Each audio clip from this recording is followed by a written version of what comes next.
पिछले क्लास में बायोलॉजी पढ़े थे। बायोलॉजी का पहला वीडियो डाल दिए हैं, आप लोग यदि नहीं देखे हैं तो उसको देख लीजिएगा। आज जो है बायोलॉजी का सेकंड वीडियो होगा, आप लोग ध्यान से देखिएगा इस वीडियो का। उसमें हम लोग जो भी है बायोलॉजी के बेसिक सब चीज़ उसको देख चुके हैं।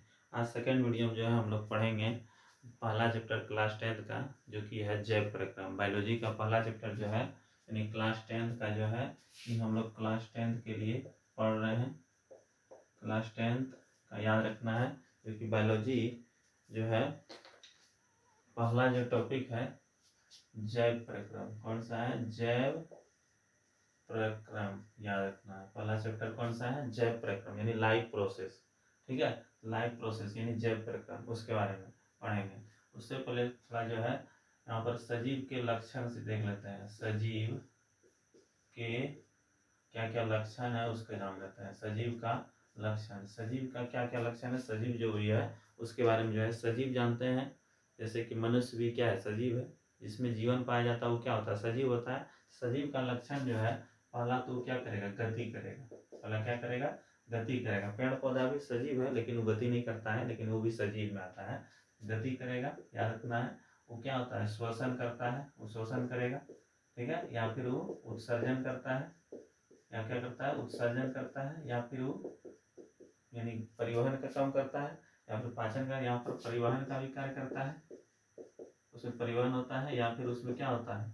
यहाँ फिर जनन करता है, या फिर क्या करता है? जनन करता है। यानी कि सजीव का लक्षण क्या क्या है? सजीव गति भी करता है, या फिर उसमें क्या होता है? श्वसन होता है। सजीव में श्वसन होता है कि नहीं? जैसे हम लोग में भी श्वसन होता है, पेड़ पौधा में भी श्वसन होता है, यानी जितना भी जीव जंतु है सभी में क्या होता है? श्वसन होता है, जानते हैं आप लोग। और यहाँ पर क्या है? उत्सर्जन। उत्सर्जन यानी कि अपशिष्ट पदार्थ का बाहर निकलना। अपशिष्ट पदार्थ मतलब क्या होता है? बेकार पदार्थ का बाहर निकलना।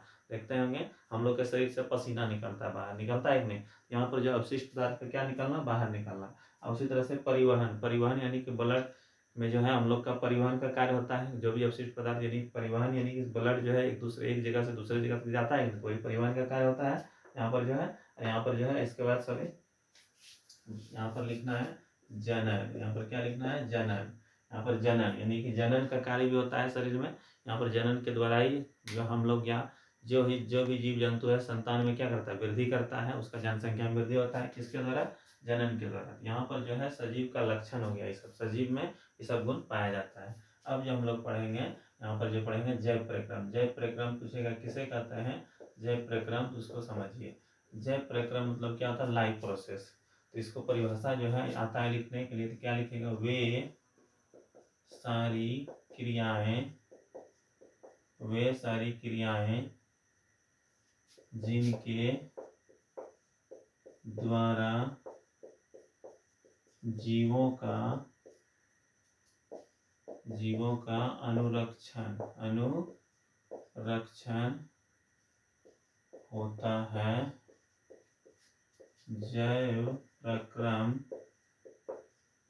कहलाता है। पूछेगा जैव प्रक्रम किसे कहते हैं? याद रखना है, वे सारी क्रियाएं जिनके द्वारा जीवों का क्या होता है? अनुरक्षण होता है। अनुरक्षण मतलब वह मेंटेनेंस। अनुरक्षण मतलब क्या होता है? मेंटेनेंस। यानी कि जैसे कि हम लोग भी शरीर को मेंटेनेंस करते हैं, उसी तरह से इसके लिए जो जानते हैं अनुरक्षण के लिए यानी कि मेंटेनेंस के लिए हम लोग क्या करते हैं? शोषण करते हैं। शोषण करते हैं कि नहीं?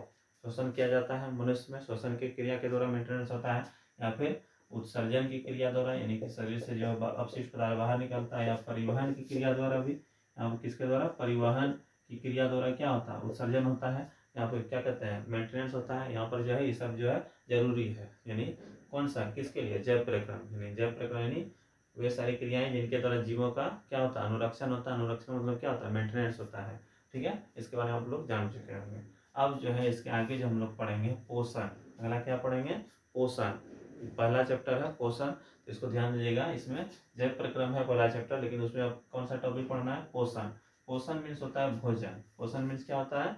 भोजन। जानते हैं आप लोग पोषण मीन्स क्या होता है? भोजन। यानी कि पोषण जो है, पोषण कहिए या इसी को क्या बोल सकते हैं? भोजन। जैसे कि हम लोग भोजन करते हैं, भोजन जो करते हैं उसमें जो पोषक तत्व रहता है, जानते हैं उसमें क्या क्या पोषक तत्व रहता है? कार्बोहाइड्रेट रहता है। क्या रहता है? कार्बोहाइड्रेट रहता है। यानी कि हम लोग जो भोजन करते हैं उसमें क्या क्या रहता है? कार्बोहाइड्रेट रहता है। कार्बोहाइड्रेट को क्या रहता है? प्रोटीन रहता है। प्रोटीन रहता है। और फिर क्या आता है, प्रोटीन का वसा रहता है, उसमें क्या रहता है, वसा रहता है। और यहाँ पर क्या होता है, विटामिन भी होता है, विटामिन होता है, और कुछ क्या होता है, खनिज लवण भी होता है। क्या होता है, खनिज लवण। इस तरह से जो है ये 5 क्या हुआ, पोषक तत्व हुआ। यानी कि पोषण यानी भोजन के लिए, भोजन में जो है उसमें क्या क्या, मेन रूप से कार्बोहाइड्रेट, प्रोटीन, वसा, विटामिन और खनिज लवण होता है। यानी कि पोषण में, भोजन में यहाँ पर कार्बोहाइड्रेट जानते हैं हम लोग को किससे मिल जाता है, चावल से। चावल खाएंगे तो कार्बोहाइड्रेट मिलेगा। या फिर आटा यानी गेहूँ में क्या पाया जाता है, यहाँ पर कार्बोहाइड्रेट पाया जाता है। उसी तरह से फिर क्या, जैसे कि आलू में भी कार्बोहाइड्रेट रहता है, आलू में भी। और यहाँ पर शकरकंद जो है वो सब, मक्का, इस सब में क्या होता है, कार्बोहाइड्रेट जानते हैं। और प्रोटीन जो है जानते हैं किसमें होता है, दाल हो गया, और दूध हो गया, दाल, दूध और अंडा में, इस सब में क्या रहता है, यहाँ पर प्रोटीन रहता है, जानते हैं। अब अगला जो है वसा। वसा जो है ना, तेल और घी में क्या रहता है, वसा रहता है, जानते हैं। अब विटामिन जो होता है किसमें होता है, विटामिन जो होता है फल एवं सब्जियों में, फल एवं सब्जियों में क्या होता है, सब्जियों में क्या होता है, विटामिन होता है। सब्जियों में क्या होता है, विटामिन होता है, फल और सब्जी में।